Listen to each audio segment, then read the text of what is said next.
And we're hot. We're live.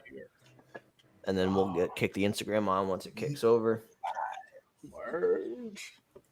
Sure, we lost all our viewers waiting. All right, we're live on IG. Yeah, we stream live on IG too. All righty. All right, everybody. Welcome back to the Blue Collar Society podcast, episode 30. All right, boys, we hit 30. Featuring Kyle from Groovybuilds. So, but welcome. Thank you for coming to the podcast. And what's up? Oh, I thought you said something, Omar. All right, well, tell us a little bit about Harry. Tell us a little bit about you, Kyle. How'd you get into this? You know, what do you do? So, actually, I'm sitting in my apartment right now, which this used to be my garage, and I worked at a Smoothie King for a very long time when I moved to Nashville here. I moved here when I was 18 with my buddy to do music, and I was working that job forever. Took out a loan on the house that I had to convert this place. Started trying to hire contractors to turn this garage into an apartment. First guy was like $80K. Next guy was like 120. I was like, damn, the bank only gave me 40. Buck 50, take it or leave it. I was like, I can buy the materials. So I was like, fuck it, man. I just came out here and started tearing the siding off this thing and just did it all pretty much. Hired an electrician, obviously, to get the power out here, and a plumber. Ended up working under that plumber. He was like a jack of all trades for a while, and started picking up my own jobs on the weekend. Before long, I was making more money Saturday and Sunday than I was with him Monday through Friday. And it just made sense to, break off and start doing my own thing. So, started off small, like a lot of outdoor stuff, like decks and fences, just easy things. If you mess up, put a screw in the wrong spot, just pull it out in the right spot. But obviously, as it progressed, I want to get into more stuff, and I cut my teeth on pretty much all the trades doing this place. So I was just started taking on bigger jobs, moving into bathrooms and kitchens, and that's kind of where I like to keep it. I mean, I pretty much stick with bathrooms and tile, and every now and then, we got to do a little something else, something random on the side, maybe a siding job or just a flooring LVP hardwood job, but mostly bathrooms, man. That's our focus, and that's where we want to be. So that's what we're trying to do. Okay. And would you say you've kind of like, well, what's your favorite part of the whole process? Like what do you enjoy doing the most? Well, so we do renders in the beginning if the customer wants to pay for them, which I love doing that. That's super fun, just kind of getting to work with the customer, and you get a little bit more control with the design because you can show them things, and I can put whatever tile in there, especially if they're having a hard time with it, which that's always overwhelming for the client if they're not a designy type person. So I love that in the beginning. Demo sucks. And then the tile, everything up until the tile is just kind of like, I'm just trying to get to the tile because that's the beauty of the bathrooms, and that's where all the magic happens. Yeah. Well, the number one benefit I would say with those renderings is, right, you don't have a designer being like, oh yeah, we can do this, this, and this. And when you're as the tile guy, you're like, no, the fuck you can't. Yeah, right. So now you can like remediate them, like, yeah, we can't do that. It's gonna look like this. Yeah, no, we got one on the books right now. They got 6 tiles plus some like actual stone, so 7 that's gonna go on the outside. And I'm just like, nah, we gotta whittle this down before we get there, because I just don't know how to put all that together and not make it look like a shit show. So what software do you use for your renderings? SketchUp. Okay. Yeah. What do you use? I use Home Designer Pro by Chief Architect. Home Designer Pro. Is that pretty pricey? This is the highest package you can get before Chief Architect, which is one you have to rent. So you know what? I looked into that. Wait, Omar, do you use that too? I do his renderings. My designer. Oh, okay. I think I messaged you about that.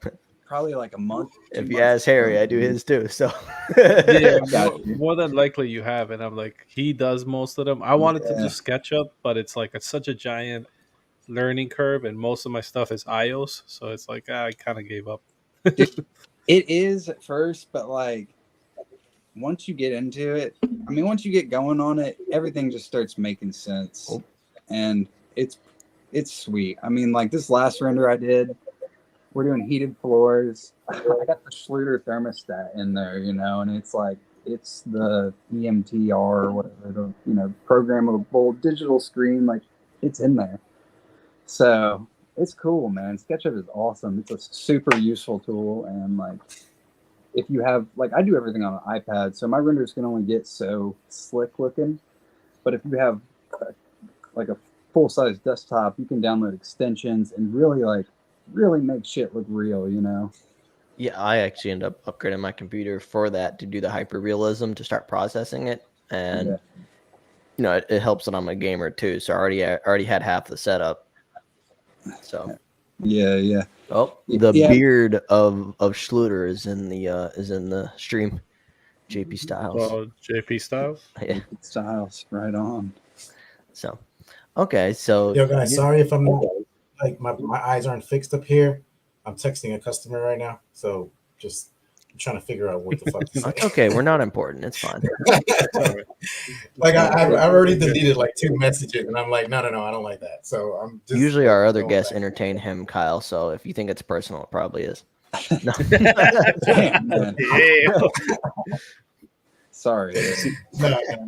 I wanted to move myself. I was like, I'm not that funny. I'm not that hard to entertain anyway. No. So we are simple creatures. No, but okay. So you do your renderings now. How often do you do your renderings for your customers? Is it like every client, or as far as like a full bathroom remodel? So I just started offering this middle of last year, and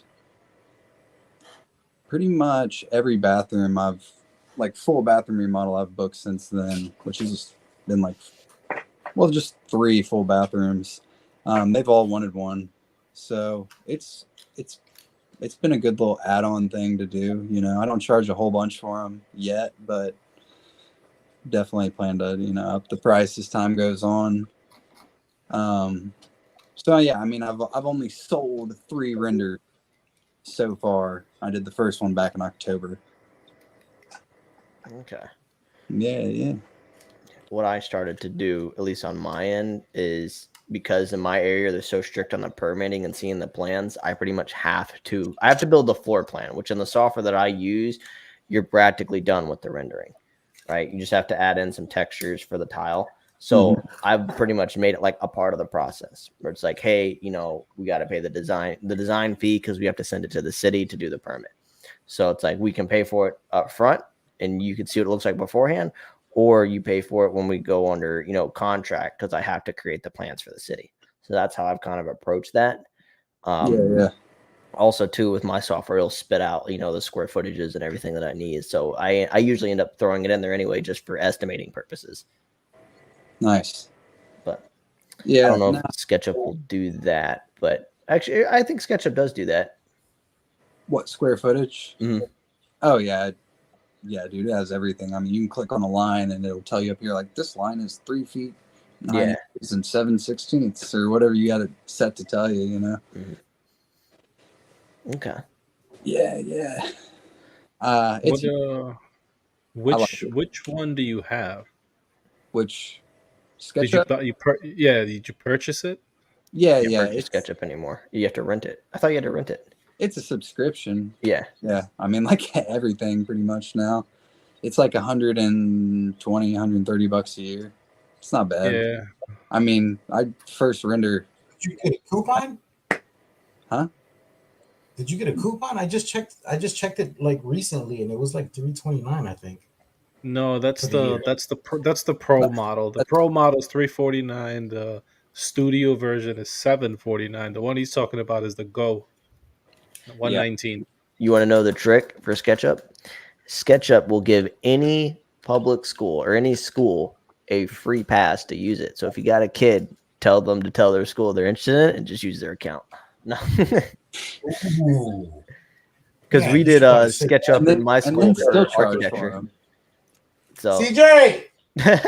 No, I mean, let me talk to you real quick. I charge more than $120 for a render site. It's paid for, first one off the bat. Yeah. You said you charge how much for a render? So I charge more than one. I charge $300 for renders. Oh, okay. So yeah, I mean I charged pretty low starting out until I got proficient with it. What's that?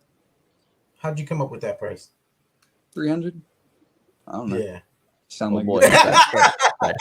Sounded pretty good. So nah, man, they take me about 5-6 hours, and I'm just like, what, $50 an hour to sit here and play Sims on my computer on like an advanced Sims system. I don't know. Like I just like I said, I've only sold 3 of them so far. So I mean, as time goes on, maybe I'll get a desktop. I'll get more advanced with them. They'll look hyper realistic. Charge $1,000. Yeah. I don't know. I'm still growing this business. Like I've really only, I'm still figuring it out, and I think you continue to figure it out. Yeah, we all are. How old is your company? So Groovybuilds has been an official business for 3 years, but I mean, I've been doing business for like 5 years. Okay. I think you've been in business longer than all of us here. Harry, how long have you been in business? April 2020. Okay. Nice. April 2020. I'm April 2020. Pandemic. So y'all, 2019. did you guys kind of get started during COVID? So yeah. Kind of kicked it off for you pretty much. April 14th, 2022. Right on. So yeah, I was I had some jobs booked then, so I was fortunate. I mean, a girl that I'd done work for, she had a rental property here, and she had moved to Washington State, so she was trying to flip it and sell it. She hired me, and then COVID popped off, and everyone's like, "What are we gonna do?" I'm like, "I got a job," But I just really started getting into it then, and it seemed like a lot of work to me at the time, but really it was just like floors, baseboards, paint, the whole house, But it felt like most flips. That's just pretty much what it is. At most, or like what Josh Fall's trade said, a roof. A roof would be like the really big thing, but just covering essentially all your surfaces. Redo your surfaces. Yeah. Yeah, call it a lipstick job. So, see, I did a house like that to get ready for sale, and I had to paint the whole house, which is a little bit of context. I hate painting, and honestly, I suck at painting. But the whole house was Sherwin-Williams extra white, so it was easy. The problem is people have been smoking in this house, so we like washed all the walls, and I probably primed the ceiling 4 times, and I put 4 layers of paint on there to the point where the popcorn was starting to peel off. That's how much moisture was up there, and it was just yellowing. And then I called my Sherwin-Williams rep, and she's like, "Oh yeah, you need shellac." But the guy, I knew the guy that I was doing it for. He's like, "Yeah, that'll do for this purpose." But the whole house painted white. I hated every second of it. Yeah, we painted a kitchen ceiling like that. It was bad. It looked like with just shellac. No, you prime it with shellac, right? Because the Sherwin-Williams stain block primer, they were smoking so bad that the yellow walls were orange. Like it was bad. Like when you painted the wall, if you were to paint it without cleaning the walls, the paint would have beat it up. Like all they did was just smoke, smoke pot, smoke cigarettes inside, and then burn incense, and you could smell it. I mean, we pulled the carpets out, ran HEPA filters and scrubbers and all that, and it sucked to paint. The cigarette smoke is the worst for that, though. Yes, because the nicotine sticks to the wall. That's what makes it oily.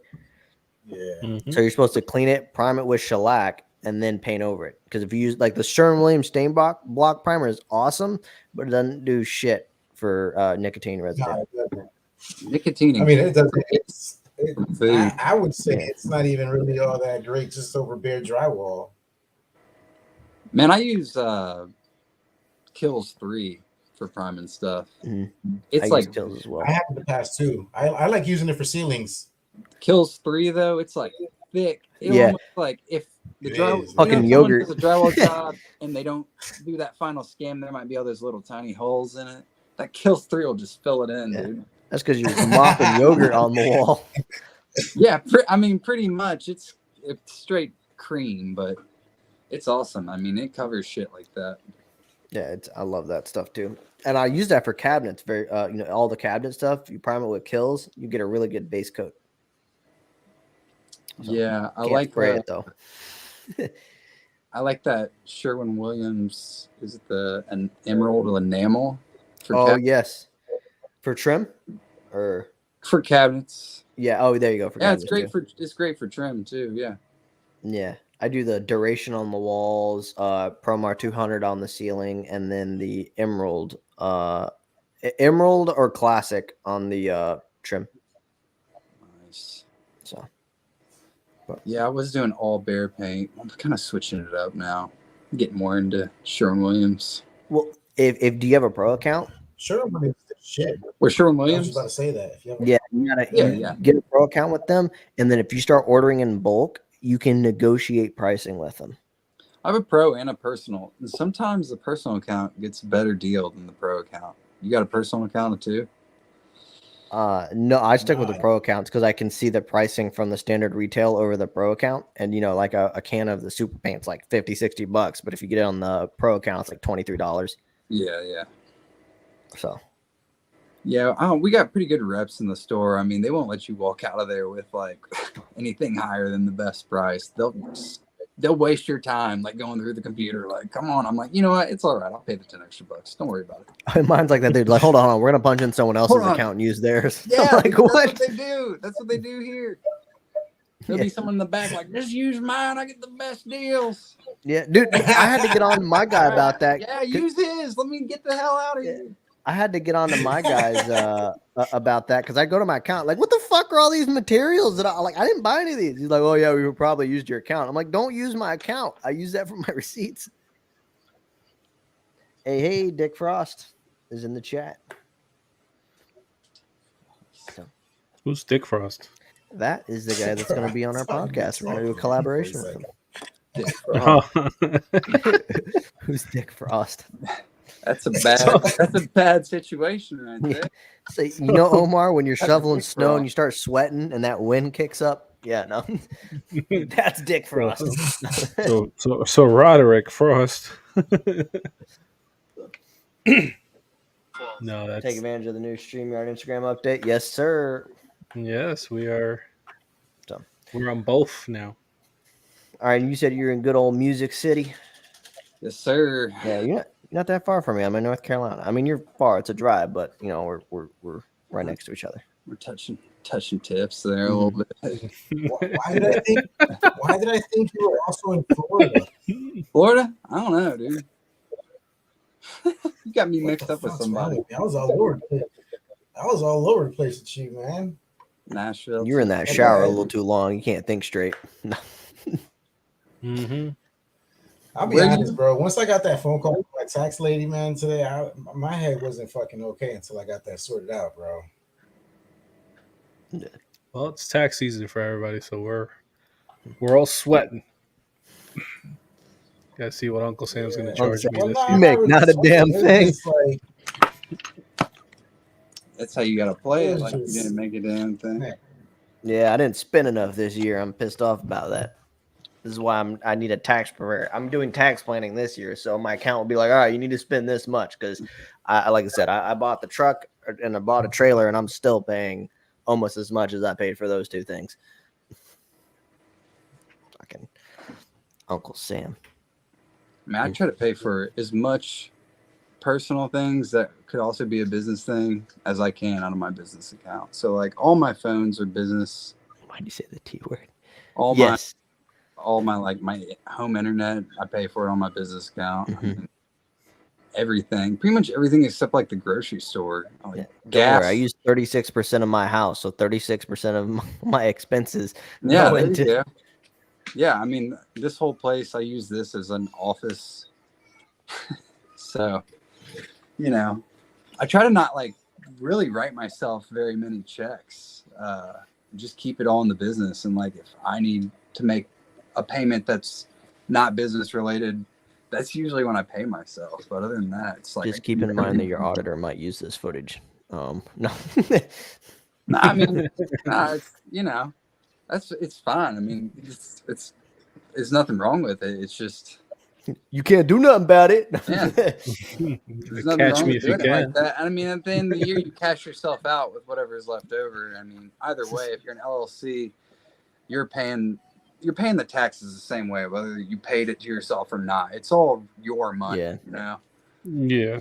That was the thing I learned cool. recently was if Yeah. you're an LLC or a single member or individual LLC, you're going to get taxed on the entire profit that you're making after your deductions, obviously, not the draws that you do off of it. So it doesn't matter how many times you draw, No, you you're get still going to taxed get twice. taxed either way. It's self-employment No, you're tax, which is supposed to only get 15.4%, and then you get you're income supposed to tax. be one. It's supposed to be one. No, I wanna well, check I on mean, that. yeah, in theory, but no, you get double taxed on that. Oh, that's what my accountant told me. So you get taxed Well, self-employment tax, and then you get according paid. to your accountant, last time they didn't do some good taxes, so I would ask. No, again. that was a whole new crew. That's a whole new set. She's figuring out all those screw ups, but from the 2022. But Yeah, Stop talking about that. that's. yeah, I know it's getting all depressing. He's like, you guys are not helping my mood here, you know. what the hell? So, your company's actually named Groovybuilds. Yeah. How'd we come up? So how does that name help you out in your area? All the guitars. There's going to be a good story behind this. You know, I've considered changing it recently to just like something super generic, like East Side Tile and Shower. But I don't know, man. I mean, I'm booked out pretty good right now. I'm booked into like May. So, and honestly, I don't like to get booked out too far ahead because you never know what's going to happen with like, you know, you go in and tear out a bathroom and maybe there's some bullshit that's going to cost you a few more days. And then if that happens again, you got 7 jobs booked out and that happened on the last 6 jobs, like you might be a whole month behind at that point. So I try not to book out too far.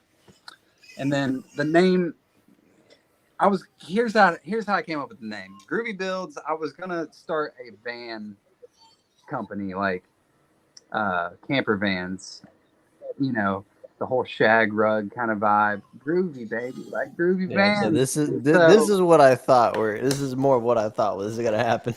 And yeah, you know, this company moved into some warehouses not far from here, and they started doing the exact same thing, and it just kind of killed the idea for me. I'm like, damn, they got way more money than me. They got a warehouse. They got like 20 vans in here, like outfitting them. I'm like, fuck this idea. Like, I don't got the money. So I just kind of stuck with like remodeling and shit like that. And it's like, I'll just change vans to builds. And I got to put a name on this because I can't just keep being like, I'm Kyle the handyman, you know, hire me. So, you know, I'm Kyle. I wanted to brand, I wanted to brand all this shit. And, yeah, it's Groovybuilds. Now, do you think the name has helped you gain business in that area? Oh, in now that you're being specific selfish area. and personal. I don't know. I think it's helped me gain business. Not necessarily. I mean, maybe. You know, it's definitely like a name that sticks. And that's why I like it. It's not just like K&N Construction. My name's Kyle Nance. So, you know, there's a lot of guys that just use their initials and some shit like that. It's K&N Tile, K&N Bathrooms. You'll never remember that name. So, you know, it's got its pros and cons. Like, yeah, maybe in some spots. But also, music's big in your area. So, kind of like groovy, kind of. I don't know. I that's guess what it I'm kind of saying, fits because it. That's a good. Yeah, I mean, I obviously I want to sell them on my work, and I like when people call me and they've seen stuff. And my clients I got good clients, man. Like, and East Nashville has a pretty like tight knit thing going on over here. So like everyone refers to the East Nashville Facebook page for everything. They're on that shit before they're on Google to find out where something's at. It's crazy. And so I've had plenty of people like give me reviews on there. So I got bathrooms on there where the clients, you know, posted the shower and we love this, we love him. And so, yeah, I mean, I'm getting so far out here. I don't even remember what the question was, but you just figure out how to get to your company. Nah, it's just so basically, yeah. No, what I'm saying is because you kind of have the same scenario, if you will, with me. Because my area too, like people will go to Facebook before they go to Google or anywhere else. yeah, Like if they need a sitter, they go to Facebook. If they need a bathroom built, they go to Facebook. If they need like oil delivery, they go to Facebook. Dude, everything. Omar's got an identity crisis. When you talked about changing your name, Omar's like, "Ooh, question." So yeah, that's what I said. The name like that, like Groovybuilds, is like a community name. Yeah, man. You know, it's you know what I mean. If you've heard it, I wouldn't change it. If you've heard it, you've heard it before. Like, actually, the BBB called me this morning, trying to get me to sign up for their shit. I don't know if you've ever talked with them.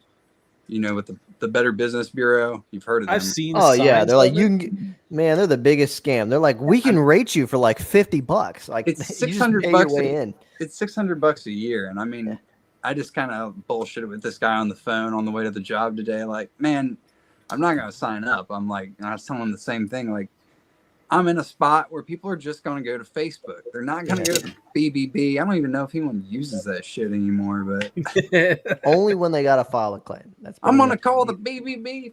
Call them. I'm not a part of that shit. And I lost a lot of respect after they called me because basically they're like, you gain, people trust it, trust the ratings and blah, blah, blah. But for, like you said, for like $600, we'll just get you rated. And I was like, the fuck? Like, it just lost all credibility right there. Yeah, they're just selling you. Oh. No, we lost one. So, yeah. Yeah, I mean, I didn't go with that. That was the whole thing with that is just because, like, in his area, for instance, is Nextdoor. People go to Nextdoor, which is a huge app. They use that but Angie Leeds. Right, but in my area, Nextdoor is like Twitter. Oh, yeah. Nextdoor, yeah. Nextdoor, yeah, it's kind of like a Facebook kind of thing. Yeah. Nobody takes people go to complain. Exactly. They're like, oh, look, it's a bird. Like, no, but Facebook is good, especially groups, because groups are cool because they kind of manage themselves. You know what I mean? Like, they don't allow bots and stuff like that. And if they do, they catch them quick because we've seen many Facebook groups die to bots. Work from home, making $15 an hour to Amazon, like some crazy bullshit that comes up. Yeah, no, this thing has they got like 25 admins and there's like 80,000 members on this group. Like, Jesus Christ, it's the group, dude. Now, sorry, go ahead. There's other groups in Nashville, but like people who don't live in East Nashville are in the East Nashville group because like it's the fucking group. Yeah, that's the way to verify anything through that group, and it's. Sorry to cut you off. It's kind of good because you get real life, reviews. Like if you really want to know about your company, you go there. And people will come out and be like, "Yeah, they're great," or like, "Get the hell away from them." You know what I mean? It's not. There's no BSing it. And I trust that over Angie Leeds too, because I keep having issues with them, and I stopped using them because I'd get like 3 or 4 calls where I never made contact, and they charge it. And I'm like, listen, I don't even know if this is a person. Like, I haven't made contact with this person. They haven't texted me. They haven't, responded to a call. And I was like, I don't even know if they're real. And they just wouldn't. At least with Facebook, it's like an actual account, especially in a group, because they usually they go through like a process where they have to make sure you're not a bot. You got to answer a couple of questions, and then you get approved in. It's. I never used it. I started the process. They'll start harassing you. Do not sign up for it. They won't stop calling you. I never did. I just talked to someone about it like 4 years ago, and they've not. The one dude, they got different people calling me now, but they're the same rep, Matt, for like 2 years. And I kind of got into it with this dude one day, like, motherfucker, I told you, stop fucking calling me. I had to do the same thing. I'm not doing this shit. Bro, I should have called him. I was like, bro, fuck off. And so then he just got immature. Like, I'm like, dude, this guy's like at work prank calling me basically at this point. The best thing you can do. They did that with Omar too. And I was on the phone. So he buzzed me in and I was fucking with the dude. So that's the best thing is like whenever we get a spam caller or any kind of those callers, I'll call him and I'm like, yo, jump in. It's go time. And then we start coming up with the most random scenarios we could possibly come up with. This just chicks with dicks construction. Just waste your time. Just take Dude, it as far as you can. Because you're harassing us at work. You know, we're trying to work. You get a phone call, you think it's a lead, you pick up and it's them, and it's like, oh, we can give you solar panels. That's great. Is it Jesus' son? Like, you know what I mean? What pisses me off even more is when I just set up a website finally, like a month ago, and what pisses me off even more is when I get spam on my website for like request SEOs. a quote. Yeah, for like request a quote, and it's like, hey, we can fix your website up. I'm like, oh my gosh, I've been getting those really recently lately, man. I don't want my website fixed, man. It's good. What do you use Wix by any chance? Yeah. Okay, so you get the little email, right? It's like a priority email. Yeah. So you're like, oh shit, let me look at this, and you're like, fuck, I could have been working. Yeah. Yeah, I just told them, I was like, please do not use the contact form that's intended for customers just for wasting my time. And one of them did it like 3 times in a matter of a day. And I was like, I will no longer consider using your company over this fact. This is a customer contact form. I said something similar to the first one. And I feel like it's just a bot, but I just had to send it just like for me, like, do not use this for that. Please don't ever talk to me. Like, and that's, I get the same thing. I have GoDaddy, so it's, I guess, a little bit different, but it's the same thing. I have gotten only one message from one guy that's like, hey, I see that you're local in your area, and I could improve the flow of leads into your thing. I'm like, no, I'm good, thanks, man. Like, yeah. No, don't do it this way. Like, there's got to be a way to filter those. You know what I mean? Well, I thought about doing like a CAPTCHA or being like, that make them actually fill out, what do you want done? A bathroom, a top. Because the guy, if they're doing like services, they're not going to be like, all right, he's a bathroom remodeling company. They're not actually going to research your website. They don't look through your stuff. It's all bullshit. So they're going to be like, okay, I want a shower. I want tile done. I want this done. I want this done. Right. And like start putting drop down menus in there. But my worry is, when I have a customer that's semi-interested, but they want it done, but they don't know what they want, I feel like it would scare them off. But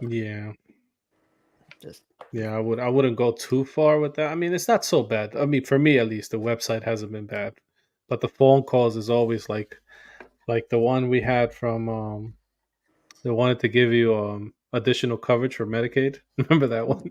Yeah, or tax relief. I just give him the address to the White House every day.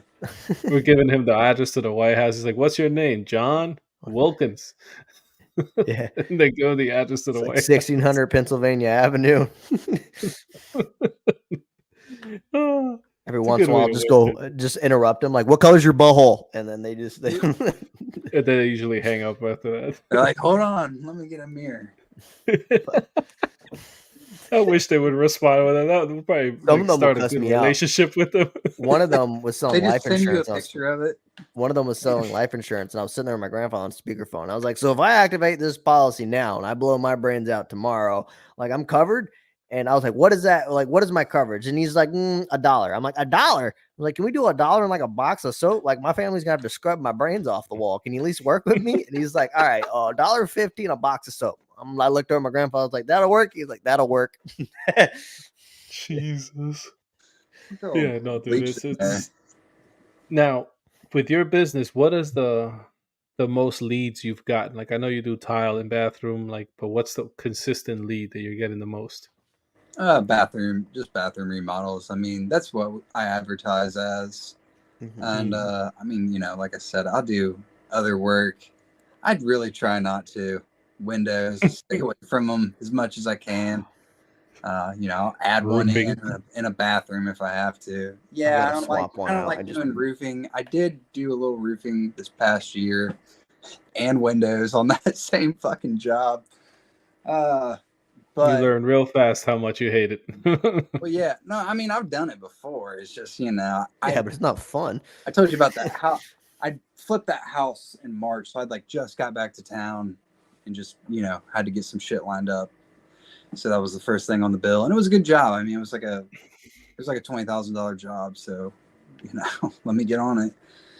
And then I followed that up with a bathroom and a couple bathrooms. Now, in your area, how is the supply as far as contractors go? Like, is there plenty of contractors? Is it a limited, certain states being that like that's a music, everybody goes there for music. Nobody goes there. It's like, hey, let me go learn how to hang sheetrock in Nashville. You know what I mean? Yeah. It's like, how is it in your area? Man, the thing about that is a lot of guys come here, like myself, to do music, and they don't go to college because they came here to do music, like right out of high school. And so it's like you end up 30, like, God damn, man, music never made me any money. So to the trades we go. What's left to the trades? Because I don't got time to do 4 years of school, like.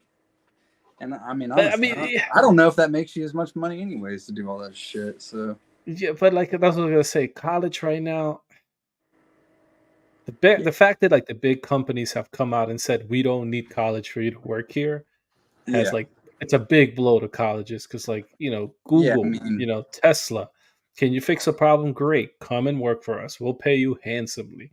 You know what I mean? Like, and I think that's also becoming a new trend where like they're going straight to work, and I see it on the news. They're like, "Oh, I'm out here with my resume trying to apply for jobs. I have 2 degrees, and I can't even apply to make. I can't even apply to McDonald's." So it's like, yeah, but like, I almost feel like companies now look at like, okay, he did 4 years of college. They almost like want to turn you away just because of that. Right? They're like, he's got no experience in life. Like, what can I use him, man? Honestly, that's the case in construction. You could have learned how to do this job on YouTube. Yeah. You went to college for 4 years. That's the case in construction, dude. We had if you ever worked with anybody that's went to college for construction, they're probably like for carpentry, they're probably the worst carpenter you're ever gonna know. And that's always been the case for us. And the company that I worked for hired this one guy. Everybody hated him. He's the only one. He threw out he was educated, worst fucking carpenter of the bunch. Like we had the tile guy, right? He does better carpentry work and finished carpentry work than this dude. And they stopped hiring people. They're like, we don't care about college. We want to see your experience. And honestly, there's really no resume. They're just like, they kind of vent you out. You can call someone's bullshit. It's like, what's your experience? Who'd you work for? What'd you do? Explain that process. How'd you do this? Right? Then they'll find out if you actually know the process. And if you're bullshitting them, they're like, yeah, we're not going to work with you. Well, I mean, when someone says, "Oh yeah, I did all this, I titled all this," and you start asking them questions about the process, and they start stumbling, damn well they didn't do it. Yeah. So you can call people's bullshit. Yeah. No, that's a good way. But yeah, college, I think a lot. Slowly is starting to become like irrelevant, even to like run an office. You know what I mean? Like best people that have run businesses are like dudes that never went to college. They know how to run things. Yeah, it's left. You know what I mean? Pretty much if you're not like in medical or law. Yeah. No reason if you're going to be there. Yeah.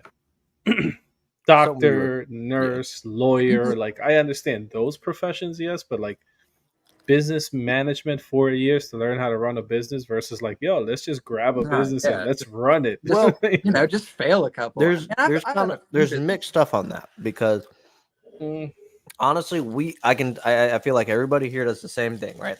We jumped in, we knew the work, we didn't know the business, so we're still learning as we go.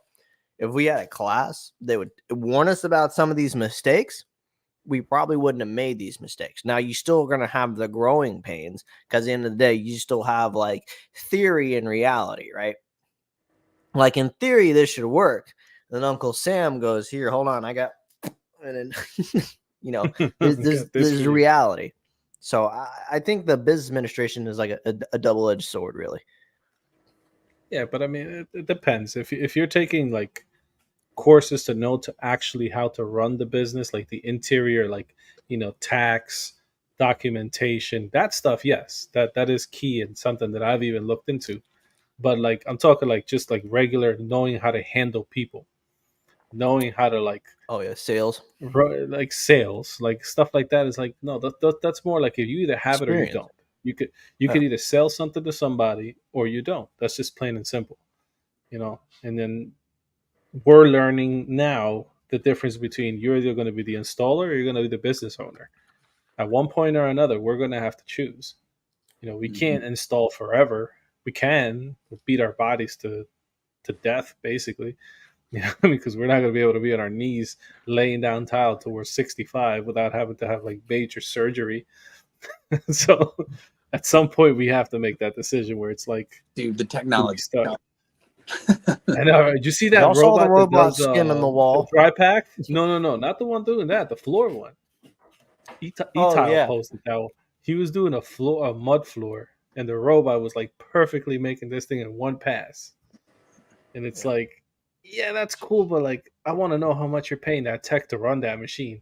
Like, what's the cost effectiveness of having a guy there making, $500,000 to run I he'll this save machine? $5 an hour. Do you think He there's a fucking- tech, or do you think that thing's just calibrated to go in there and find? Nah, there's level? a guy with a controller. That's like the guy that has You ever seen the rollers? That Oh yeah, the compactors. They'll have a the controller that runs compactors. it. Right, they have a guy controlling it. It's a compactor. Nobody's riding it. It's just its own thing. It's like a drone in essence. Mhm. We can go the drone route, but like again, the technology, we're not there. Batteries are obviously obsolete. We can't get a battery that hold charge for at least an hour to do such task. And it's like, do you pay this guy 100 It's grand, an 200 operator. grand, You still have or to pay an you operator. get Jose and he'll get this floor done in 8 hours?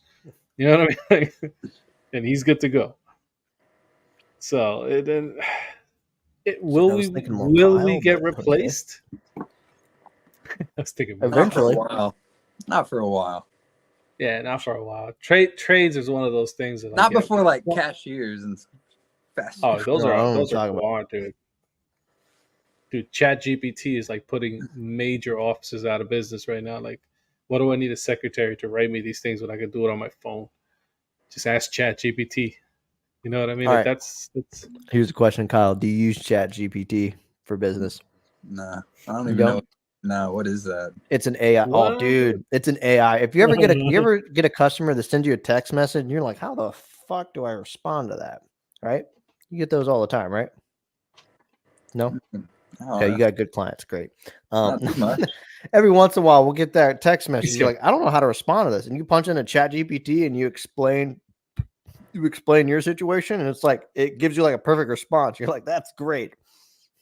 like, you ever wanted to sound professional, but you didn't have the actual words to put it together? Yeah, You yeah, put okay. it there like you put it there like a third grader did it, and then ChatGPT brings it to like the adulthood. Yeah. Change all your 4-letter words to like the 8-letter synonym. Exactly. It just Like, it takes cleans out everything bitch. up. Yeah. It Yeah, cleans no, everything up. Yeah, it I use just some of has that. its own ways. I use some of that on my website. I let it dazzle my paragraphs. You Yeah, know? it does. My Yeah. entire website, ChatGPT. Okay, I write like a third grader. It's simple, straight to the point. If it was me, it's like, I'm Jeremiah. I do bathrooms. I put tile on the wall. Right? That's a simple, straight to Pay the me. point. Pay me. Like, Yeah. So No, I let it come up with something a little more elegant and yeah, we let it Yeah. dazzle it click up. for me. Also use it. Fun fact. Each image you add to your Wix site, there's a description, right? It's a set of words that describes what the photo is. So Google knows what that photo is without actually looking at it. Use ChatGPT with the photo and it will give you like a really good description. Oh, Helps you rank higher on Google and it's working. nice. All right, I'm gonna have to check that out. So, I don't know how I feel about ChatGPT responding to my clients. I guess you proofread. I mean, once you give your social security number, it works great. Oh, okay. Credit cards. well, it's not responding like. It's like sometimes when you have to say something nicely and you want to do it in the most professional way, you can't come up with the words. I got You know what I mean? I got That you. kind of client. Not every client. Most clients get the real deal where it's like, hey, it's me. It's not a robot responding. But when you get that one client that you're like, I really don't want this client. So here's ChatGPT. He'll help. Funny enough, me and Omar have noticed, and if you use ChatGPT long enough, you'll notice that there's like a pattern, right? And me and Omar are noticing that some of our clients are using ChatGPT on us to respond. Us. It's because if really, like if you ever ChatGPT, if you ask it to like tell a customer, hey, I need I want to inform you of this, and this text messages anymore. Dude, like 95% of the time, it'll go, I hope this message finds you well, and then it goes into everything else, right? So it's very likely. Like nobody ever says, I hope this message finds you well, right? So we're getting that response, and then we're getting people that are just turning us down.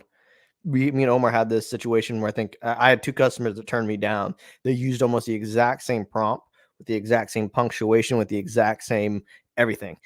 like almost the exact same. The details are a little different. And then Omar got one recently, and I was like, dude, I have those exact same ones. And ChatGPT shuts people down in that format with what's the back end of it says, the way the back end of it hits. It's like ChatGPT, so people are using it. Huh. Yeah, no, people are using it more and more, and it's growing. And hold on, I'll pull it up right now. It's learning. You ever watch iRobot? You know that little big orb that he has to kill? It's like that. That's ChatGPT. So here's the perfect the response you're talking about is: we thank you for your time, and maybe we can work on a project together on the future project. Thank again. That's ChatGPT. It always finishes the sentences like that. You know we'll what I mean? Consider you for our future projects. Yeah, we'll consider you for our future projects. We'll keep you in mind. Essentially, they went to ChatGPT because they were trying to find a nice way of saying we don't want to go with you because we found somebody that can do it cheaper. Like that's exactly what they wanted to say, but they didn't want to say it like that. So they went on ChatGPT and put in like, how can I say this in a nice way? And ChatGPT sent out the email saying, upon further review of our estimates, we have decided that we are going to go with a different estimate that fits more of our needs. Like you could tell it's ChatGPT because that's not a customer typing that up. So how do you guys do your estimates? Like what's like the process? Like when a client first contacts you, what do you vet them in any way? ChatGPT to decode Biden. Come on, man. It's not that smart. Calm down. So my process for a customer, let's say they call me, they say, hey, I have a bathroom. We've been playing around, me and Jeremiah have been playing around with different scenarios as to how we can vet people. Because it's like we were trying the option of charging for estimates, if you will, or consultations if you want. That's one way to do it, just to see if they're serious. Yeah. But sometimes that can also be a double-edged sword where like everybody like doesn't want to do it because obviously everybody in your area is probably like, hey, we do free estimates. We do free estimates. But like, free quotes, what's really an estimate? You know what I mean? Yeah. To me, a free estimate is like you send me pictures of your bathroom and you say, I want this, that, and that. And I say, okay, yours is about $15K. There's your free estimate. But then they're like, oh, can you break down labor and materials and all that? Like, that's not a free estimate. That's a quote. And trying to translate to like, you need to pay us for that because I'll give you this. And I've told Jeremiah this before. They'll ask me for a breakdown like that in the past. I've spent an hour on the computer. They take my breakdown and they go to the next contractor. Can you beat this? And he's like, yeah. Boom. Lost the customer. And I gave him all the material. Contract too. Like my contract compared to Omar's, mine's pretty in depth. So it takes me more than an hour to get it set up for a bathroom. So I've started to go the route where it's like, same thing. Send me pictures, right? Because generally off the pictures, you can go, okay, that's going to range from this to this, correct? And, just because with the experience.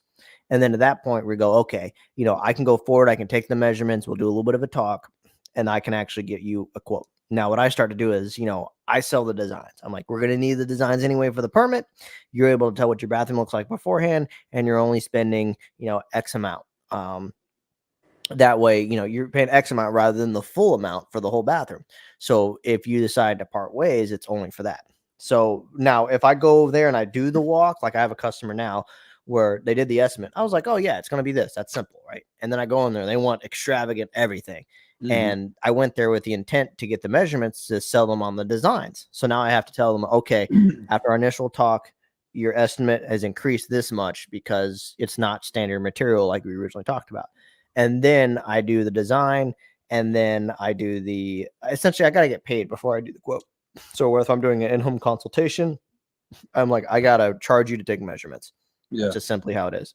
Like I do in-depth measurements. I pop it into my CAD software, and I get the layout, and I get all the information off of it.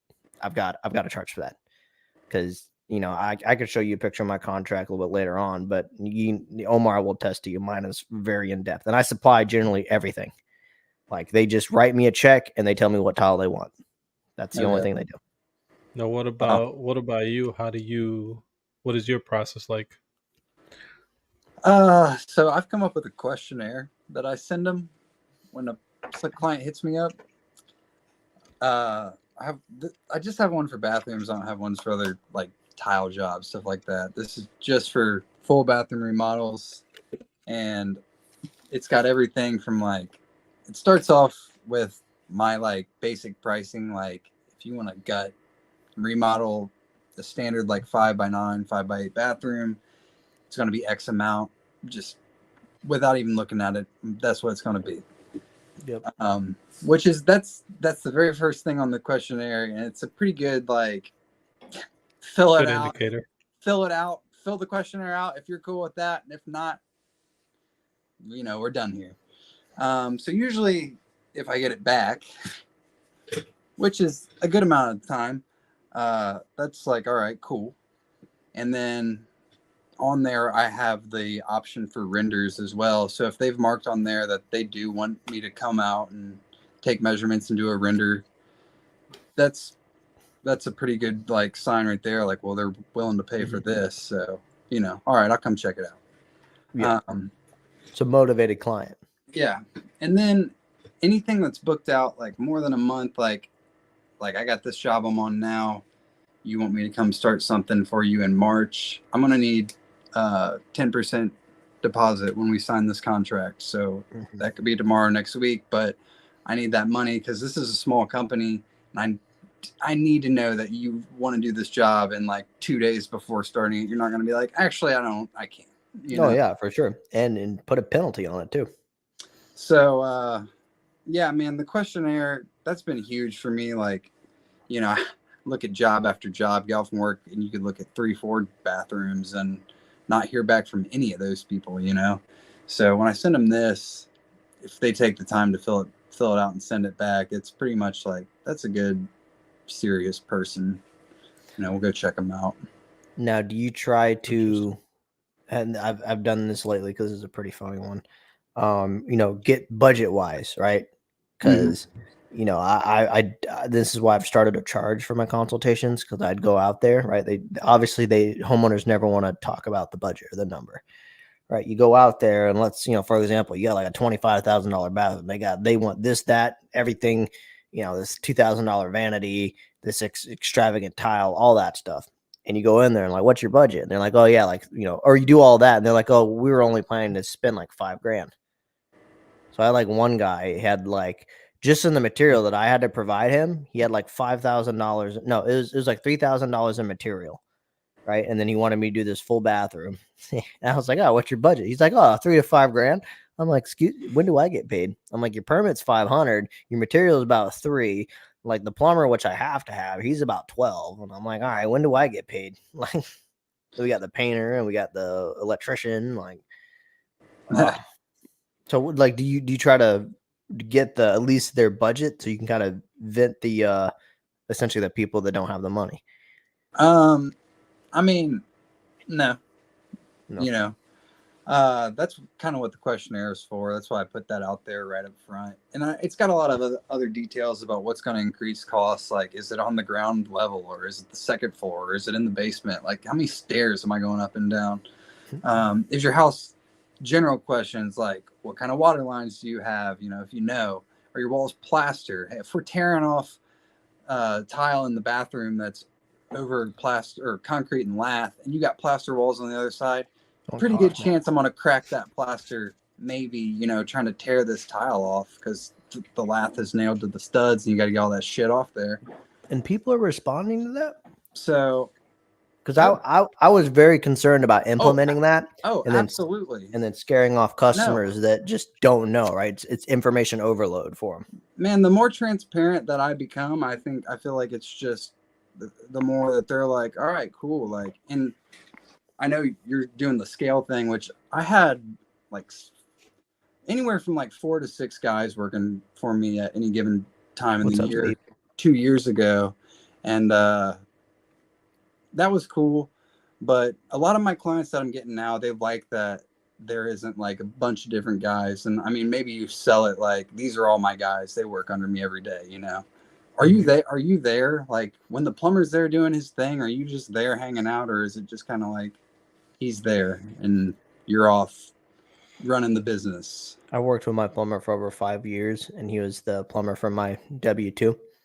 So we work very well. So I trust him completely. Everybody that I put on site, like my painters, my plumbers, my electricians, I would trust them to bring a check to me. Yeah. Oh no, I'm not saying that. But like my clients like that, you know, I don't have this massive crew of like 10 guys that all do each guy is just one trade. They like that they're just going to get me every day, which is fucking exhausting sometimes. I mean, it really is, like wearing all the hats. That's why I got a trailer that's built out. I mean, and it's not even big enough. I can't even keep my tile shit in it. It's a But from a homeowner perspective, they only have to trust one person in their house. Right. So you got to think of it that way. If you got 10 people, they got to trust 10 people that's not going to steal something out of their house. Right. And that's like why a lot of my clients like me and they hire me, and they like the fact that it's like, all right, it's all you. We know who to call. 10 people. I'm going to steal stuff from your house. I'm the only one who's going to steal stuff from you. No, I mean, that's... And I do. I take little things that they wouldn't notice, but... So I mean, that's kind of like, I guess, my scenario too, since I noticed that customers do ask me that question. They're like, is it going to just be you, or is it going to be a bunch of other trades coming in and out? I said, no, it's just going to be me. They're like, okay, great. Yeah. So I don't have to worry about, you know what I mean? And the other thing too is start times in my area, because you got a lot of stay-at-home moms, and like they don't want you in there at 8:30 in the morning banging away. You know, because they have lives. So sometimes I'll be like, yeah, I can start at 11. They're like, that's great. It gives me time to do everything that I need to do. And you can start at 11. They're not concerned about finishing the project right away most of the time, because it's a second bathroom, or only when I do like primary bathrooms that they need to like actually shower in it, then that's different. But most of the time it's a second bathroom. So they're like, yeah, just, you know, we'll work around. One day they need to like have a party. Like, all right, so I won't Space come in. Bros in the chat. I see that, but no, that's good. I'll be curious to know the questionnaire, man. Like, I want to see what that's like, because I thought about implementing something like that. Yeah, no, I'll send you a copy of it. I mean, it's got some pictures of, like, you know, I got a standard niche that that goes in all my showers, just like it's gonna fit 12 by 24, yeah, roughly 12 by 24, and I'm gonna cut it to the grout lines. Yeah. And then from there, it goes up. Like, if you want shelves in there, I can make that thing. I can make the whole wall a niche, you know.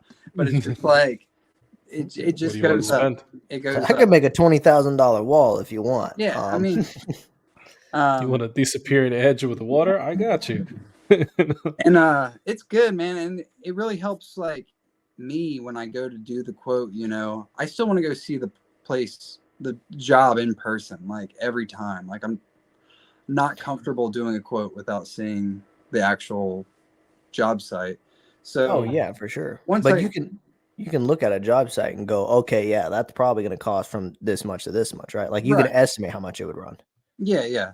So, like, once I go do that, you know, there's always like little details that you might miss or something, which is good to have something typed up that you just ask them every time too, which we've been working on that as well. Like, so, you know, we just got a list of questions, but when you got that questionnaire, you can always refer back to it. Like, you know, oh yeah, they want to go can lighting in here, and I got on there what kind of tile, what pattern, you know, all the stuff that you would need to know, really, that are homeowner decisions.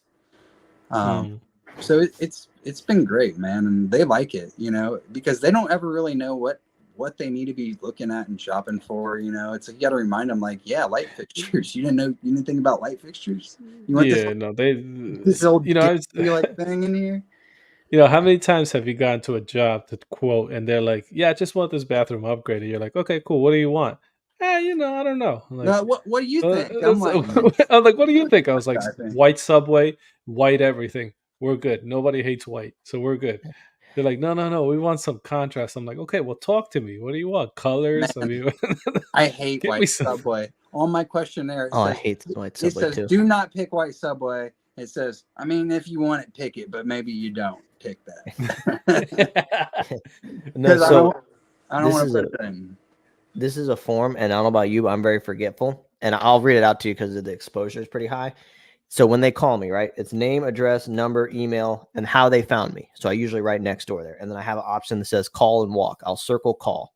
Then I got shower, floors, cabinet, plumbing, electrical, trim, paint, miscellaneous, right? Once I fill this out, when I do the official walk, I flip the same thing over. So while I'm in their driveway, I can scan back over and go, okay, I remember this customer.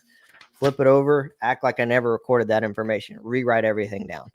And that way I can take this paper and do the estimate, because I'm horrible at forgetting things. If I don't write it down, it's gone. It's good as gone. Yeah. So, I do have a form. I keep it in my truck. I keep it in my office. I keep it in my bedroom, my living room, and I'm not even joking.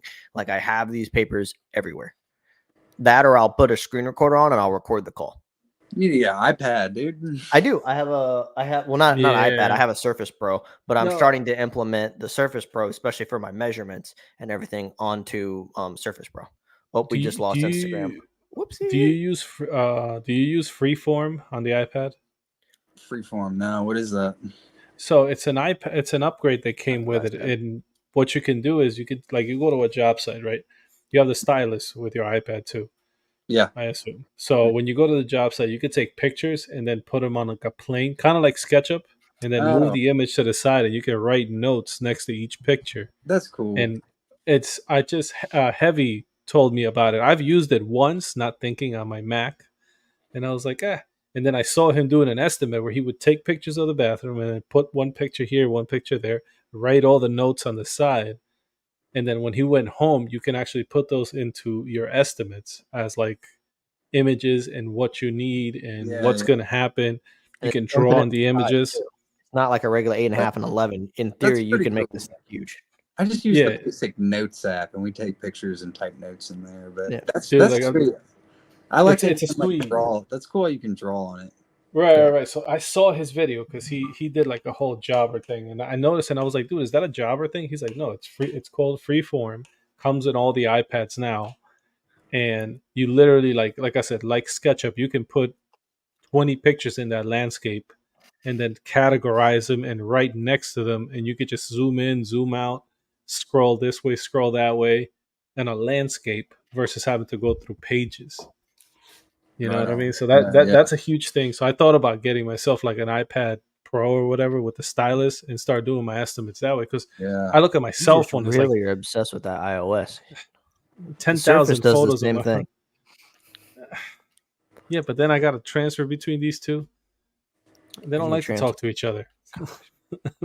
Microsoft hates iOS, so they don't talk to each other. What do you use? No, iOS hates anything else. All right, every other device works with each other. Right? It's just Apple that wants to be a dick. All right, it's Apple's reason why we can't see each other's photos. It's so bad. I have a Surface Pro, and I use OneNote, which is just built in because there's a drive. And you do the same thing. I mean, whatever platform will do the same thing one way or the other. It's just a different app. What was that rendering app you said you use again? Home Designer Pro by Chief Architect. So can you put in like the exact tile that the client wants in there and like all that shit, or is it a little more generic than that? There's a generic stuff that's in there. I can upload packages from Dell Tile and certain manufacturers, like I can upload all the Delta fixtures, the standard Delta fixtures, and it will be true. As far as the tile goes, if I can't find anything similar to it, what I do is I can edit it, right? And I usually try to edit it with the grout lines, and I make a texture, and then I add the texture in. Okay, I got you. I can do it now within about 10-15 minutes, because I do a little bit of the layout stuff, and I have to make it repeating. Mm-hmm. And it helps me out. I mean, I could do it pretty sloppy but I want it to look seamless. So I'd do it that way. But yes, you can add custom tiles. Yeah, I'm trying to get mine to the point. I mean, I upload the tile in there, and it's basically just an image, and then I resize it. So yeah, that's what I do. If there's like 6 tiles and I know I'm working with 2x10s, I'm like, all right, make this image so that it's 12 inches wide, Yeah, that's the same thing. And then you paint it on that wall, and then I can even like move it around. Like, all right, I want them grout lines to hit that niche. Yep. And then at that point, it's like I can literally count this and go like, no, like, oh, I'm gonna have a half tile up the wall there, 12 in the middle, and then I guess I'll do a half one over here or something, Yeah. And here's another thing. We did this recently. Nathan from Vision Tile and Stone. Yeah. Yes, like the mountain mosaic he makes. Yeah, so dope. I took a picture, or we took a picture of his mosaic, and Omar has a job that he sold that on, and I was able to edit that into the niche. What? That's So awesome. it came out pretty sick looking. Yeah, man, that's some cool shit. I want to get into just some stuff like that. Like, I like, dude. I just love being crafty. You know, like I love this shit. I love the tile. I got a little shop I built back here because this was my garage. So I built a illegal building that's a 16 by 20 back here. It's not illegal if they don't know about it. Yeah, well, there was a tiny shed there, but I built like a whole pole barn back there that's like in the ground and shit. But I haven't gotten in trouble for it yet, so whatever. But like, it was there when you bought the place. Yeah, it wasn't, but it was. No, it was there when you bought the place. I've been building, like, you know, I'm trying to get into building more custom vanities. I did one for a client a couple months back, and like, dude, I just love this shit, dude. Like, I got a welder back there. I welded the base, you know. I just anything that I can get my hands on like this. It's just I have fun doing it. Well, I get pretty stressed out a lot. Ever welded a tractor, like some armor on it? No. Put some armor plate on it. Yeah, I was thinking about moving to Colorado. So okay, I'm glad. But no, like, see, like work like that, like, now my buddy just advertise the hell out of it, because I think a lot of clients will go for it. They just don't know it's available. Like, my client didn't know that mosaic was available. I was like, I can do this cool mountain, and they're like, oh yeah, and I showed it to them, and they're like, yeah, we want that, because they want a big niche. It's a 74 by 43 shower. It's pretty big. Yeah. So I was like, we can do. They didn't have aside from going to slabs, they didn't have a 74-inch tile. They only had a 72. So I told them, I was like, let's not buy those. Let's buy the 62 and split them in half. You know, and then you put a grout line in the middle, because I wanted one seamless tile in the back. And I was like, we could do slabs. And they're like, we don't even know what a slab is. I'm like, okay, well, then I have to educate them. Like, okay, slabs are tiles that are huge, 4 foot by 10 foot. I was like, we can essentially do no grout lines, 5 by 10. You know, we could essentially do a groutless shower, if you will. But we went to Floor and Decor, they chose a tile. So it was like if it's going to go exactly with that mountain, put it to you that way. It's like the whole color scheme in there is going to be exactly what they wanted. And like, they're pretty excited about it. But man, that's awesome. But see, you can tell how Omar said it, right? He's smiling, he's happy, right? It's outside of your standard, subway tile wall, wood plank floor. You can do the custom vanities. When you enjoy it, like I tell customers, like, honestly, if you're doing something unique, I'm more inclined to give you a discount for it. Because, when you're doing subway, it's like, all right, here we go. Especially 3x6s, that wall goes by so slow. You go like 6 rows, and I'm like, I've only gone like a foot. I'm like, fuck. Like, it's so, when you're actually enjoying it, you do more. Yeah, no, for sure. And then I offered it. I was like, I even to the point where I was like, I'll do it at a discount price. If not, I'll pay for the damn thing. I just want to do it just because I want to see myself be able to do it, right? Pull it off. You know what I mean? It was more like a what do you call that? It was more like an ego thing, really. It wasn't even like designing it. I was like, I just want to put this mountain in here. It's gonna be cool. You're probably gonna be the only shower in the area that even has this. No, you know what I mean? Like, I was like, you're gonna be so unique. It's a portfolio piece. So. And they were excited, and they fed off my energy, and they're like, yeah, let's do it. Let's get the big tiles. Let's do the big niche. This thing's gonna be like 36, 40-inch wide niche. Yeah. No shelves, just the landscape, and I'm gonna take extra time and make sure it comes out perfect, because I want it to be like a focal point. Yeah, you know what I mean? Like, yeah. And you gave a discount on it, but you're gonna make your money off that just because you can advertise that. And probably, I just get nerd like. He's making you nerded out cabinets and welding a custom frame. Yeah, Jesus that's Christ. Something to advertise right there. Hell yeah. Dude, I love just building shit, making shit, I was like kid in school, like they're up there like teaching some history lesson. I'm in the back of the classroom, like trying to fold a piece of paper like exactly perfect, and they're like, what's the question? I'm like, I don't fucking know, but look at that fold, dude. Perfect, them corners. Perfect, dude. So basically, you're a builder nerd out of a piece of paper. It's kind of weird, like you say that once you find like you nerd out on these things. You know what I mean? Like people that get so excited about video games, like I get excited about building this shit. It's hard on your body. It sucks. But like you can't get any more. You're like, all right, what's the next build? Like, what's the next challenge? I want challenges.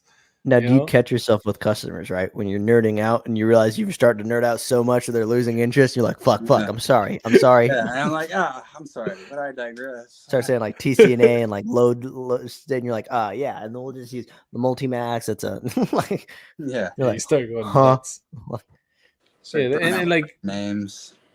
And like, have you had to educate your customers too on like newer systems? Because like most customers that I run into, they're like, oh, so you buying the cement boards and you're gonna do this? I'm like, say what? Like, oh yeah, absolutely. I'm like, no, we have weight. And when I show them these systems, they're like, wow, they're like impressed. They're like, we're getting the Cadillac. It's either like, wow or foam. Yeah, and now you got to go through that spiel. Definitely. I was talking with Jeremiah about this, just chatting a couple nights ago. Like, I got a whole bag of like shit I bring in. I got 4 different kinds of foam board in here, different thicknesses, like some 2-inch weedy stuff, and I just kind of break it down. I'm not. I don't know how you guys feel. I'm not a huge fan of Curdy board, and I know it's like super fucking popular. I know you're a Go board guy, Jeremiah. You use Go board too, Omar? Omar's a Go board guy too. Yeah. We've crunched the numbers on just about every foam board on the market. We can't seem to beat Go board from price to performance. Yeah, I like it. It's super rigid, probably the highest compressive strength out of any of them. Latticrete might be the same. It's really, really hard. I do like the Hydraband board, but it's costly. It's too fucking expensive. Floor and Cord just started carrying it by me. That's the only place that has it in town here. I'm on that KBRS right now. I like them. I like the people that I'm dealing with, and I like the board. I mean, it's identical to Weedy. It's got a higher compressive strength too. It's a little more solid. It's not as tough as Go board, but I mean, but their poly sealant's really good. The poly sealant is dope. I think I have 2 of it. I told you about that. Don't get it in your hair. I don't. Dude, I like waterproof the thing, and I leaned back on it. I didn't realize it, and I walked away, and I went to wash my hair, and about scalped myself one day because I ran it in there and went. How you think I got dreads, bro? Just let it grow. I just cut it. I had to cut that chunk out of my hair, dude. It was bad. Because one of the things that we did was like we nerded out one night, and we're like, all right, we need to find the perfect system that is cost effective and also not beating the living daylights out of our bodies. You know what I mean? Yeah, it's cheaper to get cement board, but hauling 7 sheets up to the second floor, you're gonna feel that shit. You know what I mean? So I carried. I'm sorry to interrupt. I carried 7 sheets of that KBRS up a ladder to like a second floor, like balancing. And it was still lighter than concrete. Yeah, board. I mean they shared it, of course. Like, yeah, try that with cement board. It's like, yeah, fucking real. Yeah, no. One at a time, Dude, I moved a pallet of 60 pieces of Go board in less than 2 minutes. Oh. From my truck into a storage unit, laid the pallet. I had to take it all off, lay it up against the wall, take the pallet that it was on, put the pallet on the floor, and then load those 60 sheets back on top of it. Yeah, I mean, like 10 at a time. Yeah. I mean, pretty much as wide as I could grab it. That was what I had to do. Whatever you can fit in your hand, that's what you can carry. 2 inches. And that was the whole thing. We sat down and we ran the numbers, and basically a standard 5x8, a 3x8 shower, a 3x5 shower. You know what I mean? Like a standard shower. The only way you can do it at a most affordable cost would be Go board, mud, and membrane. Mm-hmm. Or if it's on a second floor and you're concerned about the load, you can do a foam pan from like any other foam suppliers. You know what I mean? Like there's so many out there now. That's the most and flow effects drain. That's the most cost effective. Like we tried membranes, we tried topical, we crunched the board with membranes, everything. And even the drywall with membrane. Man, fuck that. Drywall with membrane costs more than Go board. Fuck that too. So we hate it. I mean, the only compromise I had is like, all right, let's do concrete board, right? Because it's got the density and it's it's concrete, and then let's put a sheet membrane on top. Oh, stupid expensive, and you haven't even added labor yet. Then we did the sheetrock, and we priced it down a square foot, right? We bought the big roll of Curdy, and we priced it per square foot, so you save the most. And then we did the purple board, right? And you break it all down, and it's like, all right, it costs more in material to sheet membrane over drywall than it is for us to just grab go board. And time. So, time is the biggest thing for me, right? Because sheetrock to me is like, and we had I forget his name from that we had him on the podcast. You got a sheetrock, then you got to drywall it flat, otherwise you're gonna have bumps on the where it's at. You got to cover the screws, then you have to prime it per their directions. You actually have to prime it. Yeah, and then you can lend the membrane. So it's like, look at how many steps you have to do before you could even put the membrane down. You prep it 3 times. If your studs are out of plumb, you gotta plumb them. Yeah.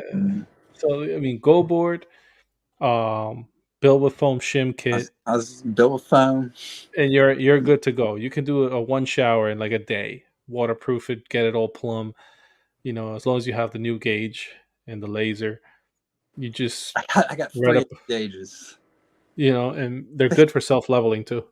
Yeah, I've used them for that. I love those, dude. I use them. I mean, I use them while I'm tiling. I use them to pitch the knee shelf. Yeah, stick that foam in the back.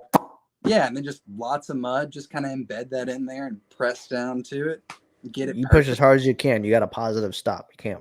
Fuck it up. You can't go any further, and it's designed to go in there anyways. So and just make sure you got enough mud that there's no holes. I mean, I fucking love them. They're great. They've changed the game for me. I mean, they clean my work up a little bit, So as far as I know, you're using the KBRS boards. Before that, were you still using a foam board, or were you going mud bed? I was using foam boards, and I was making mud beds. I was using Weedy mostly, which is expensive as fuck. Yeah.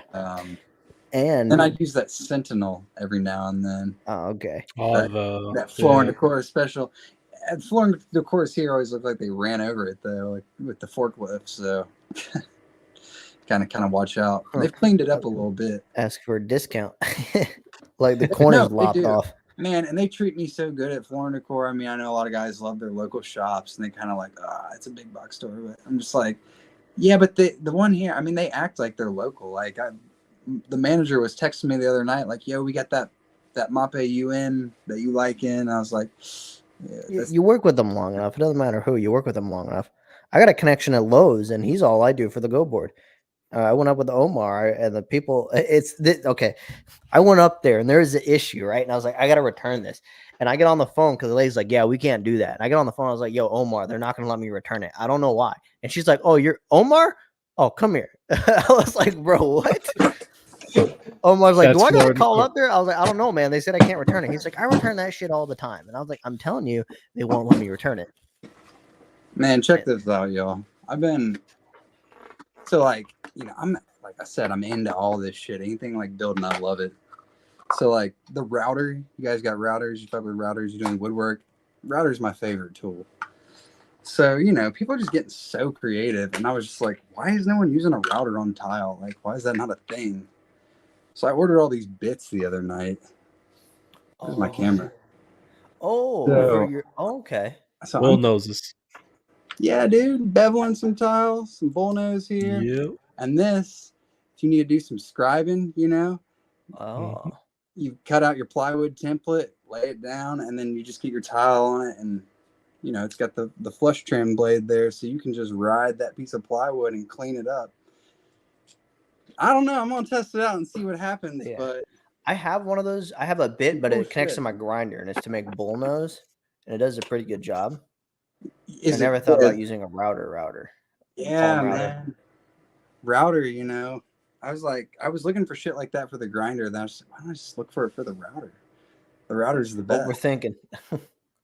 But we'll try this shit out. We'll see what happens. I'm not sure how. I'm thinking I want to set it up like on a router table and just slide tiles right across that. Dude, and see if you get awesome for bull nose. nice bevel under. Well, and for miters, see if I can just get a nice miter cut underneath it. Oh yeah. I mean, it would make it so easy. Now I don't know if you could use a battery powered one. If you did, you'd have to go really slow. You get like the old school porta cables where you can like drop that thing on the ground and it would dig itself to China before, as long as you had a long enough cord. Yeah. Now that bold nose maker, I've seen a couple of videos of guys using routers for that. Oh, like speaking of that, what Isaac told you, using a table saw with a regular wood blade to cut the engineer stone. Yeah, so he was like, "You're gonna call me crazy," and I was like, "Isaac, I think you're already crazy." He was like, "You can cut the stone thresholds on the table saw," and I'm like, "Yeah, dude, the blades fit; they're interchangeable. You can do that." He's like, "No, you can use a wood blade on the quartz stone." I was like, "All right, And it works. like, you're full of shit." It works. But like the transitions from like flooring to core and stuff. Yeah, quartz. Yeah. It's quartz. And I was like, all right, you do that, and let me see how many fingers you got left. And this motherfucker next day sends me a video of him running it through, and I was like, I'll be damned. He's like, it doesn't chip. Like, call me crazy. And I'm like, I don't know how good it is for the blade, but yeah, but it works. Because think about it, like those quartz, it's literally just compacted dust. It's not really like actual mortar or any kind of like I'm just probably wrecking that blade for sure. Oh yeah, no, I mean that's one of those throw out blades, but like next board because you think about you lean that thing the wrong way, it snaps in half. Yeah, you know what I mean. So think about it with a blade at high speeds. I mean, all you really is just shaving down that dust as much as you can. I mean, hopefully you do like what Kip said and put a mask on, but that thing is just, the smell of quartz. If you've ever cut one, it's got a distinct smell. yeah, you're like, I've cut a few. I think I got like 4 of those on my back deck right now. Actually, keep a little stuck with some white and black. You always keep the little pieces too, because you can do a niche side out of it. Oh yeah. Mm-hmm. Shelves and that's another thing too with like the bit that you have there. I want to get into exactly, like for instance, like making round edges as opposed to the square stock ones that they come with. Or they have the 45. I don't like the 45. If I could just round it off so that way the water can shed a lot better, or give you like a more of a curvature on the finish of the niche. Right. You know what I mean? Like, so now with those bits, that'd be pretty cool. You just run the router. Yeah, I'm gonna do a little test, see what happens. They don't really feel like diamond. They say they're diamond, but they got this more kind of like. Well, who made it? Shadiah Tools? No, it wasn't. Not even Shadiah. It wasn't Shadiah. No, the $120 blue kit with like 10 gnarly bits. No, it wasn't them. This is just some random Amazon stuff. Yeah, but Shadiah sells a lot of stuff on Amazon, not just those kits.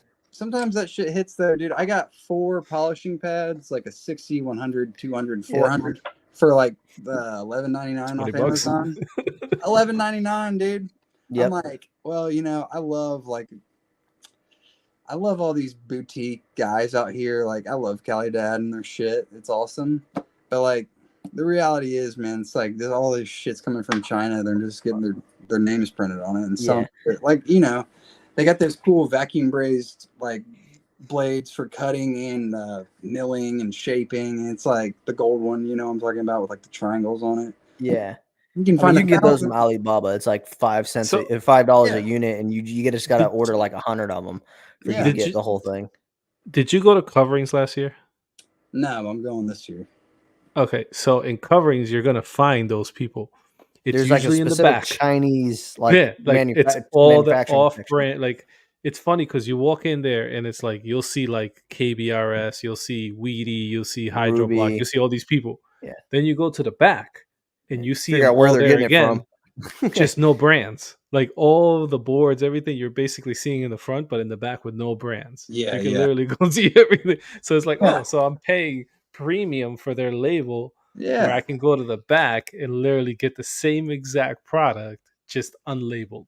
Yeah, exactly. You can add. Omar actually ordered the same cone that I have. Those cones, everybody loves those cones for your grinder. They're great. I got a one off Amazon, a cheap Chinese one, and it has outlasted and outperformed some of our boutique guys here that we see. I mean, at the end of the day, I try to shop local and help out. It's a community thing. at the end of the day, it's a Chinese-made tool. And, you know, for the price, Omar probably paid 3 times the amount of what I did for that baby cone.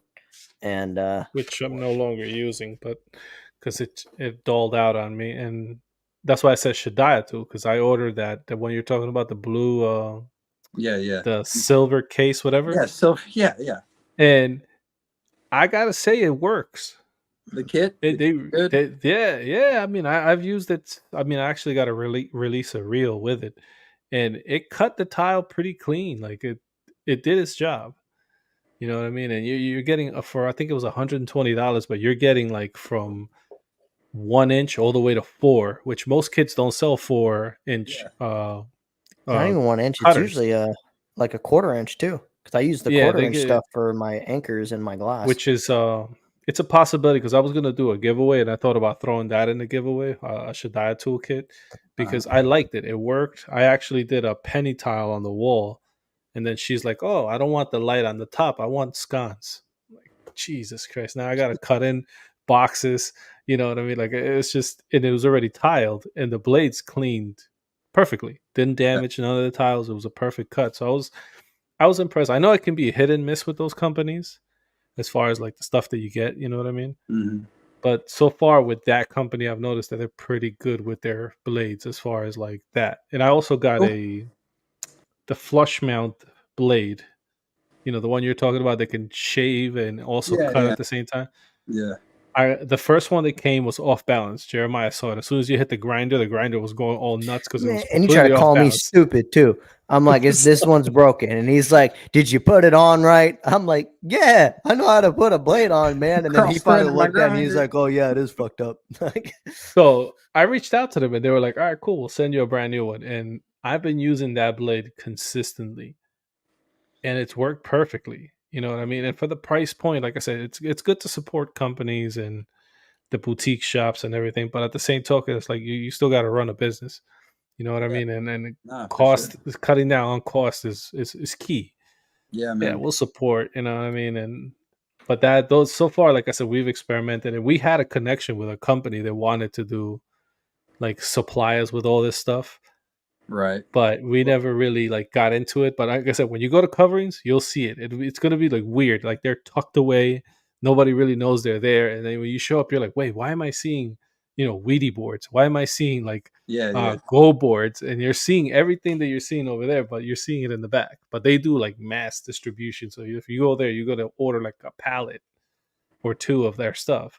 Yeah. Which if you do a lot of showers, a pallet of decent board is worth it. I got a pallet of KBRS out here, and you know, I try to buy everything in bulk. I mean, I buy my full FX drains. I buy the 10-pack.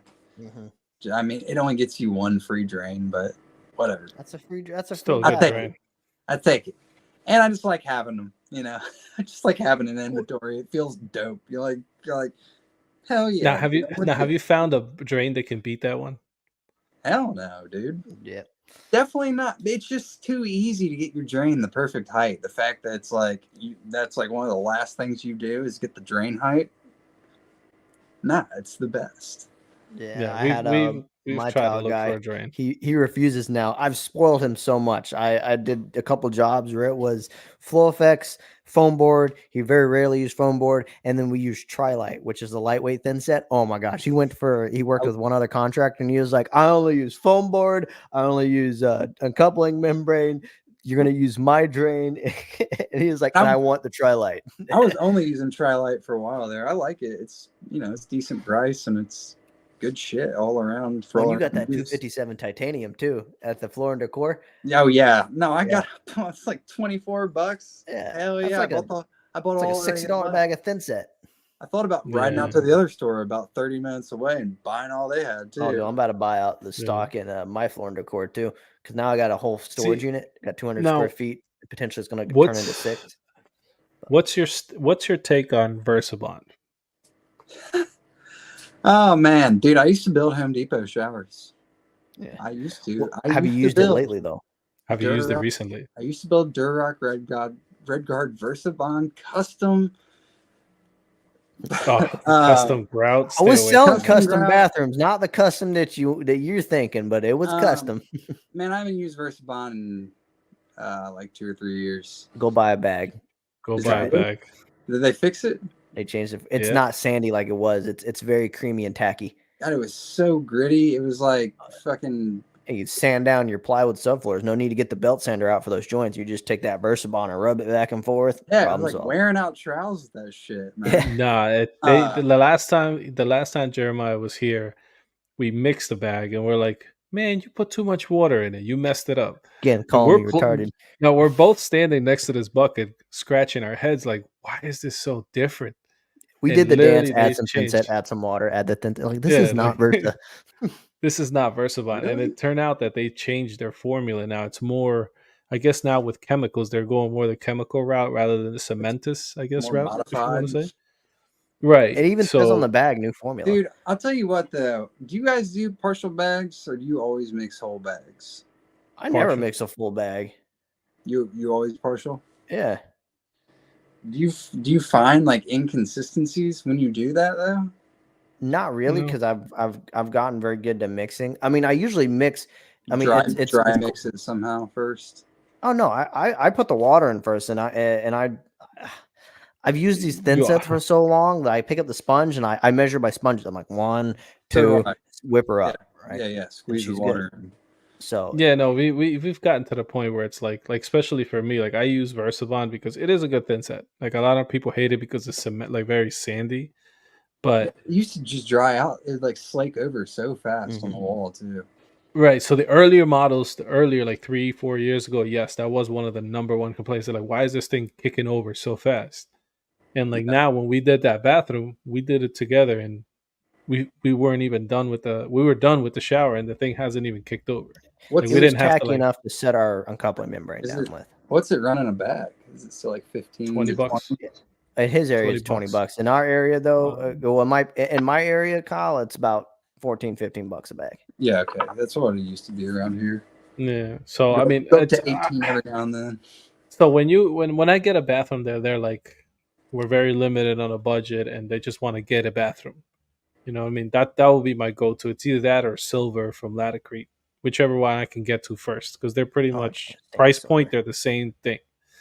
You know what I mean? It's not the Cadillac of Thinsets, but it's the one that's going to get you by. You know what I mean?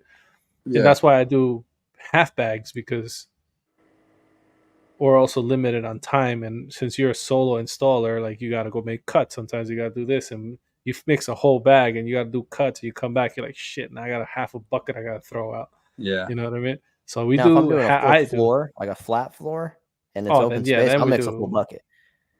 Yeah, it depends on the walls is different. Like if I'm doing large format tile, like 24 by 48 or anything large, then yeah, it's worth. Like I tried the half bucket trick on that, and like I went and I trialed one tile, and every 30 minutes. Yeah, and I was like, okay, so I finished all my Thinset on this one tile.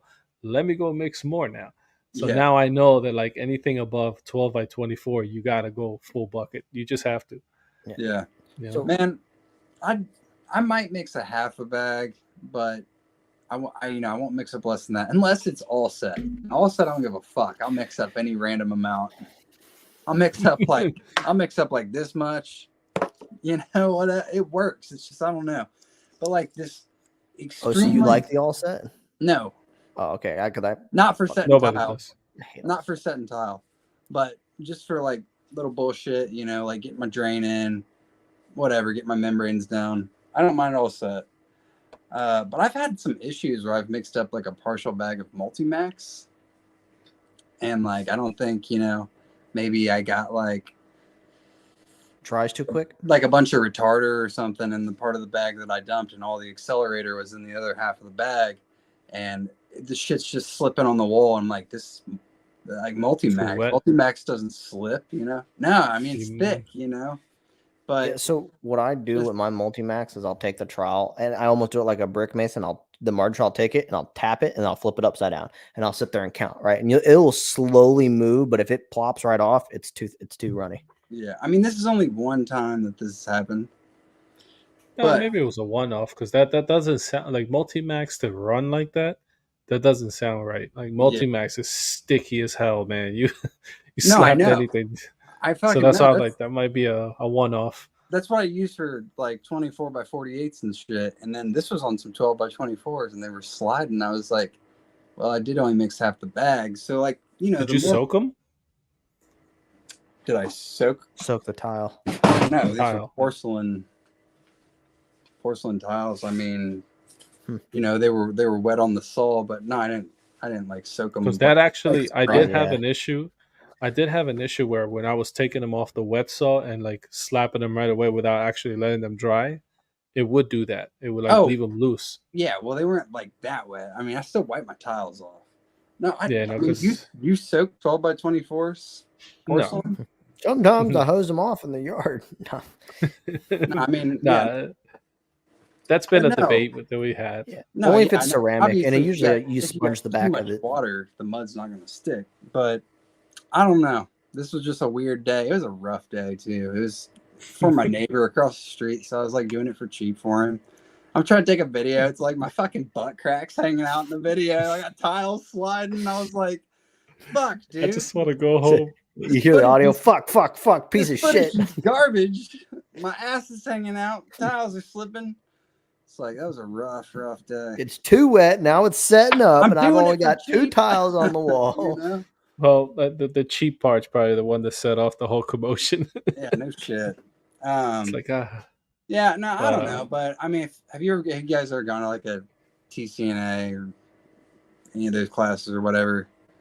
Which I think they're kind of in cahoots with some of these manufacturers sometimes. Because, I mean, they straight up tell you, and they're like, you shouldn't mix half bags. Because it's just like, you're only supposed to mix your thin set with holy water, too. But, that's it's a formula. Like, there's X amount of this in there, X amount of that, X amount. So if you're mixing a partial bag, you're not necessarily getting the right combination of those ingredients. Whatever. That's what nobody does that. You're supposed to chamfer your PVC pipes too when you glue them in, but so you're telling me when I mix a bag of mortar, I'm gonna miss out half of the lime on one side, and you know what I mean? Like, come on. I don't buy into it totally, but I do think there's something to that, especially as like these thin sets are becoming more like gluey and like they are, kind of. Well, I mean, I'd be curious to know if more it's like a mass. Kiesel, right? Which is like the new guy from Canada that everybody raves about. I'm fucking ordering a bag off Amazon. They're $45 on Amazon. Yeah, so I want to order a bag. I want to test it out, but that's like something where you see guys that don't mix the full bag. Yeah, no, you guys follow Amos Houseworth? No. He's a tile guy. He uses the shit out of it. They've been like posting his videos and stuff. And E-Tile's the guy that we follow that he uses because he does the comparison. You know what I mean? He's doing like sticking shit to the wall, just randomly. Man, no ledger board, a boulder from the yard. But he does a butt plug. A butt plug. What the fuck he's got in his toolbox? Some weird. I know. I wonder if he's gonna send that. Dude, the butt plugs kill me. The butt plug. You know what? Imagine you show up to a job to see a flood test and you see that shit hanging in the drain. You're like, what? You know what? Matter of fact, I don't want. He was wearing those really tight Daisy Dukes, so. I lost my shit over that butt plug in the drain. I mean, does it work? Yes. I mean, it's kind of genius, but like. The question is, when he turned the camera off, did he swap that out? Because like I would never leave that in like a customer's house because they'd walk in and be like, we're terminating that contract and paying the penalty. Get out of my house. Just get out of my house. Catch some charges for some shit like that. Yeah. Yeah, you ain't kidding, man. But yeah, so we're definitely coming on in an hour and 40 minutes. We'll ramble about here day and night. Definitely don't want to hold you. So we try to keep it an hour. What'd I tell you? 30 episodes. We have yet to do a podcast that's lasted an hour. No, we have. We've done like 2 or 3. Talk about this shit all night. Yeah, when you start nerding out about tiles, we could be here all day long. Like this shit. It's easy to talk about forever. I was like, am I gonna? I don't really do a lot of stuff. I mean, not really. I play music here in Nashville, but this is a little different, I thought maybe would it be the same? Would it be weird? It's like, man, am I gonna be nervous? I don't know. But it's not. It was chill. No, it's just generally like a shoot the shit conversation. I mean, we tried like at the beginning to structure it, but like we start on a topic and then it just kind of evolves into this. And then we got Nathan's episode and just like we threw Nathan is just one rabbit hole inside of another. But it was honestly one of my favorite episodes. Yeah, no, Nathan was it was his podcast and we were his guest. Oh, really? So, yeah. Enjoyed every bit of it. But that's how it felt, yeah. So. Oh, dude, it was great. He's a definitely, cool dude. For everybody to know, where they can find you, your social media handles. If you could share all of those, I don't know if you have any fans, whatever you want. Yeah, OnlyFans, whatever you want. It's all Groovybuilds. Facebook.com/Groovybuilds, Instagram.com/Groovybuilds. I'm not on TikTok. And YouTube? Not on YouTube. And then my website is groovybuilds.com. All right. Keep it Keep it simple. Well, thank you, Kyle, for coming on. We appreciate you. Appreciate you having me. Go ahead and end the live.